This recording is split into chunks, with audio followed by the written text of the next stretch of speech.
पहले नेता थे, फिर पार्षद बने, अब विधायक हैं। केजरीवाल के शीश महल का क्या होगा? बीजेपी के सीएम रहेंगे, म्यूजियम बनाएंगे, केजरीवाल के भ्रष्टाचार के प्रतीक मानेंगे और यूपी की तरफ बुलडोजर कार्रवाई होगी। पीएम मोदी को टक्कर दे सकते हैं राहुल गांधी, असदुद्दीन ओवैसी, ममता बनर्जी, कोई भी। दिल्ली में बीजेपी का सामने सबसे बड़ा चैलेंज यमुना की सफाई, रोहिंग्या और अवैध बांग्लादेशी, आम आदमी पार्टी का भ्रष्टाचार और संकल्प पत्र के वादे को पूरा।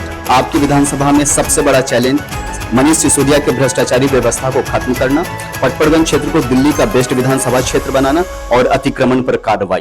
नमस्कार, नेताओं की दुनिया में आप सभी का स्वागत है। हमारे साथ नवनिर्वाचित विधायक रविंद्र सिंह नेगी हैं, जिनका आज सच से सामना होगा। सर, सबसे पहला सवाल जो जनता का हमारे पास आया है, वो जनता पूछ रही है कि पहले नेता थे, फिर पार्षद बने, अब विधायक हैं, कैसा लग रहा है और इसका क्रेडिट किसको देंगे?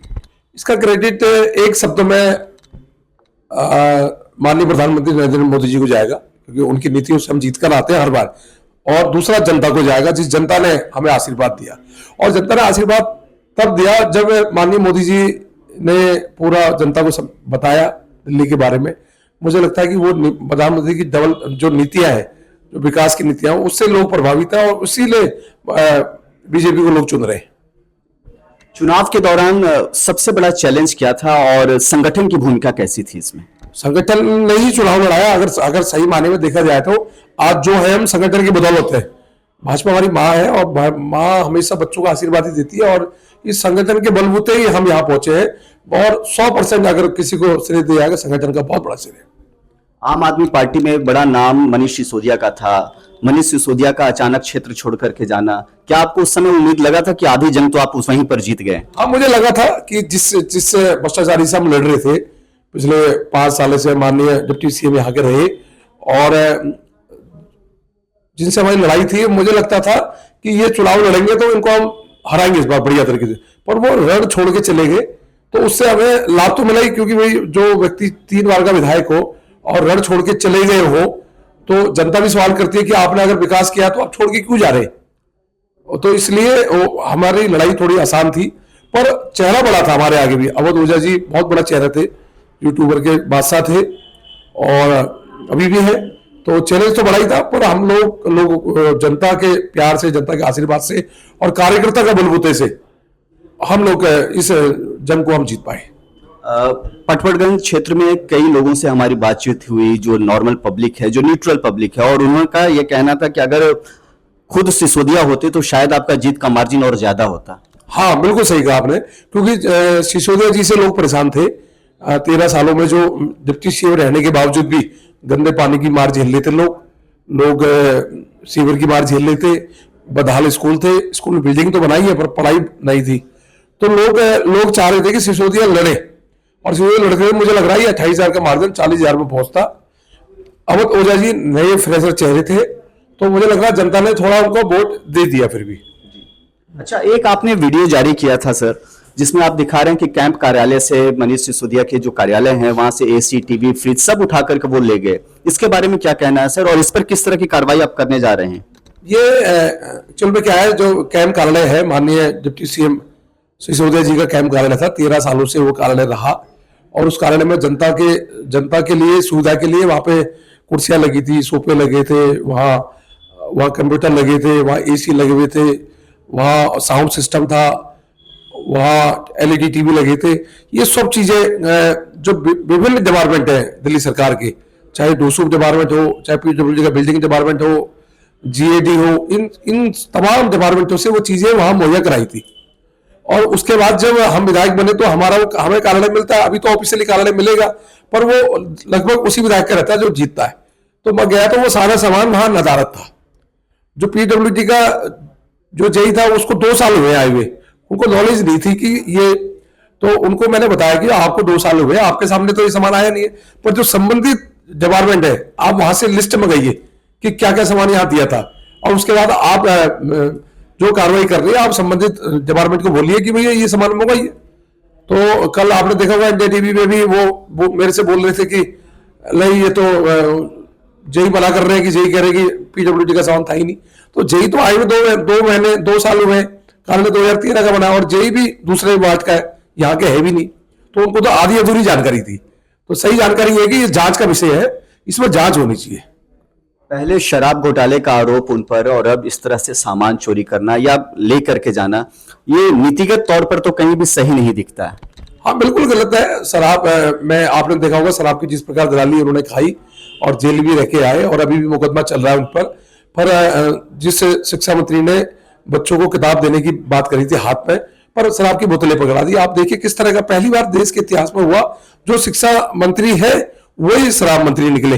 तो जो दिल्ली के हालात इन्होंने बनाए वो सब लोग जग जाहिर है।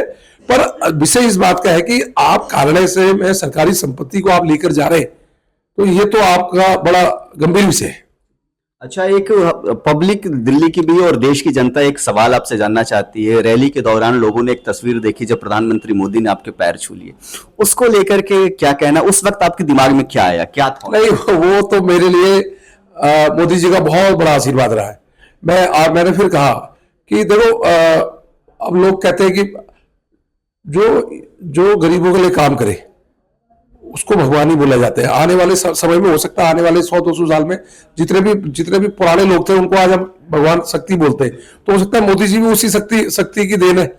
तो जब आपके सामने इतना बड़ा चेहरा आता है तो आप उस टाइम बिल्कुल ही आपको समझ नहीं आता आप करेंगे। आप भाई भगवान दिखते हैं या कोई बड़ा नेता दिखता है जो गरीबों के लिए काम कर रहा है, तो आपका मन ही करता पैर छूने का। तो मैंने पैर छुए और उनका यह है कि वो पैर छुआते नहीं है, तो इसलिए मेरे लिए बड़ा मतलब वो स्मरण बहुत अभूतपूर्व था। और मैं जिंदगी भर बोलने वाले नहीं हूँ और मोदी जी के आशीर्वाद से मैं 4 बार चुनाव लड़ चुका हूँ।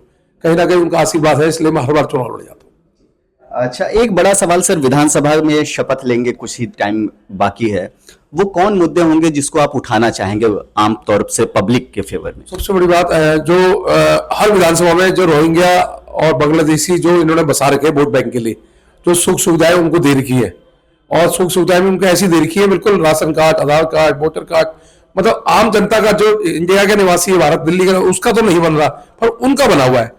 तो सबसे पहले वो कदम होगा कि हर विधानसभा, मेरी विधानसभा में खासकर जितने रहे इनको बाहर का रास्ता दिखाएंगे, इनको बाहर भेजेंगे। और विधानसभा में जो पानी की समस्या है, सीवर की समस्या है, पार्क बदहाल है, स्कूल बदहाल है, कम्युनिटी सेंटर नहीं है, पार्किंग नहीं है, अस्पताल में दवाइयों की दिक्कत है, इनमें काम होगा। एक आखिरी सवाल सर, जो इससे खासतौर से जुड़ी हुई है, दिल्ली की जनता और देश की जनता के लिए कोई संदेश आपका?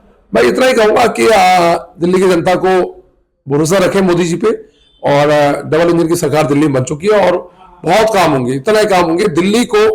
दिल्ली जो दिल वालों की कहते थे और वो दिल्ली दिल वालों की रहेगी और दिल्ली बहुत खूबसूरत बनेगी।